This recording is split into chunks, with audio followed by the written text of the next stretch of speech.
This is KXMB, CBS 12, Bismarck. Now, KX News at 6. Hemp, it's a crop that could one day be grown in fields across the state. But to get to that point, there are still numerous hurdles that need to be cleared. The most important, making growing it legal. The past few weeks brought two setbacks for those in favor of the government making the crop legal. That isn't deterring an area farmer. Perry Olson has the story. There's no doubt in Wayne Haugie's mind. Hemp should be a crop that is part of North Dakota's future. We've been growing peas and lentils, chickpeas, various other types of crops over the years. And I think hemp will certainly be a nice rotational crop. It would fit in well. He feels so strongly about it, mainly because of the potential he sees in it. Everything in front of him, samples he requested, is made from hemp. Much to my surprise, about 3 weeks ago, I received 3 boxes in the mail. 3 really big boxes of various products from manufacturers across the entire United States. There were others we could have shown you, but unfortunately, I can't provide you a lot of samples because these products taste too good. And I've eaten an awful lot of these. Oils, lotions, food, milk-like products, and more, all made from hemp. The silk and hemp is extremely soft, very pretty looking. I can see some gal in about 3 years making a prom dress out of this stuff. But for that to happen in North Dakota, the federal government's stance on the crop must change. A lawsuit brought against the feds was recently tossed out, and North Dakota's congressional delegation has decided not to pursue it in Congress. But Haugie still continues his push, looking to generate support. Hopefully at some point there will be a sufficient demand, not only in North Dakota, but in other states, across the entire United States, to a point where we can join the rest of the industrialized world and start growing some of these products. And he hopes North Dakota is a key player in doing just that. So that's my goal, I guess, just to get area persons thinking about it. Perry Olson, KX News. Interesting points. Coming up next in sports. Downtown Portland was busy today. Besides the May Day rally that we told you about, another group got together, but with a very different agenda. This afternoon, supporters of the Global Cannabis March are celebrating their 11th annual rally. Their focus is to legalize the sale of cannabis for all adults, not just for those who need it for medical reasons. The group believes that if pot is made legal, the state's revenue will go up and crime will go down. We'll raise over $200 million annually in state revenue. That's $400 million in the biennium, and save $70 million annually in court costs, police costs, and prison costs. That's Paul Stanford, who also thinks if farmers were allowed to grow hemp, the economy would improve. Very emotional story. Joining us now, the man behind the bill, State Representative Lou Lang. Julie makes a strong argument. Is this why you're backing the bill for people like Julie, Representative Lang? It's exactly the reason. So we just went through a whole program in Washington. For months and months they were debating health care.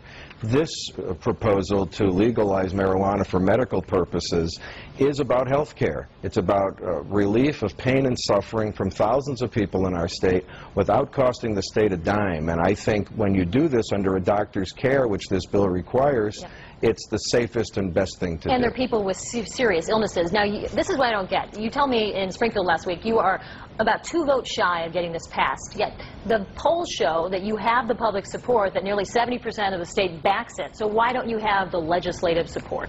It's all politics, Anna. So I have talked to every member of the House, and interestingly, over 90 members of the House support this measure privately. But publicly, right now, only 57 or 58 of them are willing to vote for it. That's why the advocates have been in Springfield, like Julie and others, Jim Champion, Dan Lynn, lots of people were down there talking to legislators, and many have looked at them in the eye and said, you know, it's a really good idea, I just can't vote for it, and we have to get them past this. Representative Lang, we want to break down here some of the key points of this bill. It would be a 3-year pilot program, then you'd go ahead and take a look at it. Patients would register with the health department.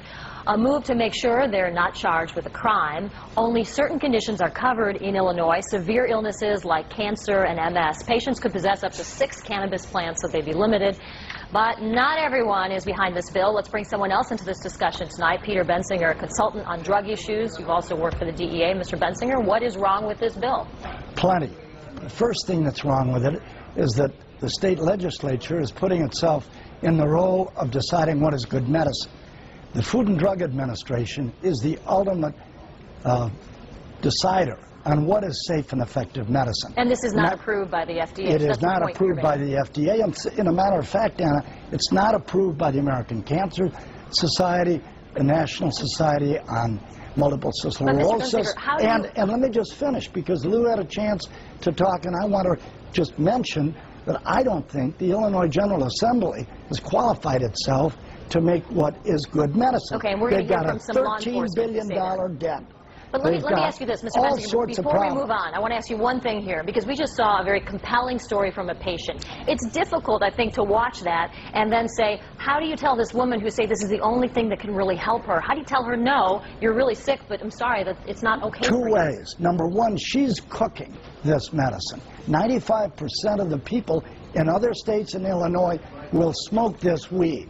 And secondly, there is a pill, Marinol. Okay. It may not work for her. It doesn't work for everyone, but I can tell you, I could bring a heroin addict on stage today and tell you that that would help them for pain, and Vicodin or Demerol and morphine wouldn't. We shouldn't use anecdotal evidence when you have science and clear, rational proof. Mr. Bensinger, let's talk about some of the science here. We want to move on, and we have some other points. Some of them which you mentioned, which are very good points. Some of the finer points of the bill that do cause concern. Dispensaries can open for business. They can sell marijuana anywhere except 500 feet from a school. They can open next to your business, your home.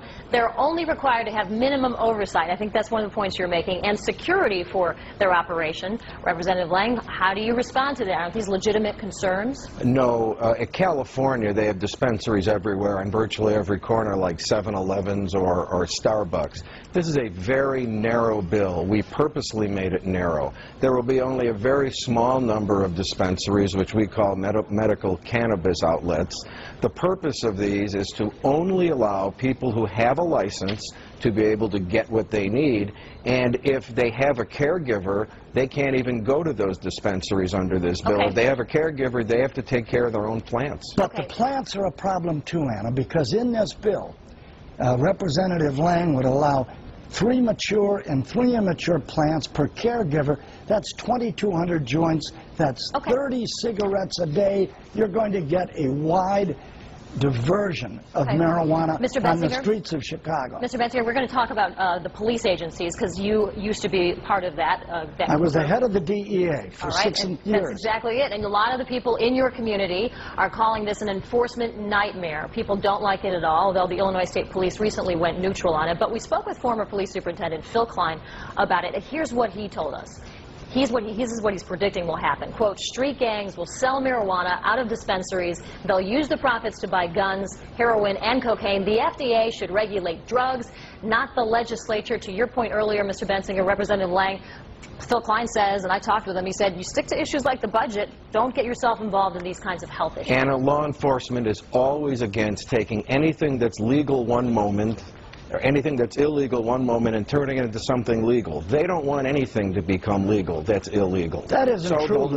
That isn't true. And additionally, if law enforcement doesn't seem to be too worried that every day kids are stealing Vicodin and morphine and Oxycontin out of the medicine cabinets of their parents and going to pill parties. Let's talk about that. Now, I say that facetiously. Of course, they're concerned, but we don't hear them talking about that today. What we hear them talking about is a product that will help people. All right, we want to talk about abuse and addiction issues, and here's what, let's listen in here what one doctor told us about that very issue. There's a big difference between legitimate use and abuse. It has provided help for millions of patients. I don't think there's really anything wrong with medical marijuana if it's used appropriately for the appropriate indication. Mr. Bensinger, we just heard from a patient. That was anecdotal, but this is a doctor saying it has real health benefits. And the American Medical Association doesn't support medical marijuana. Neither does the National Institute on Drug Abuse. And on the point of medicine, you can find an individual doctor that may think it works, like you can find an individual patient. But we should make medicine available based on the science. Tribune did an exhaustive survey, and they looked at science, they looked at patients, they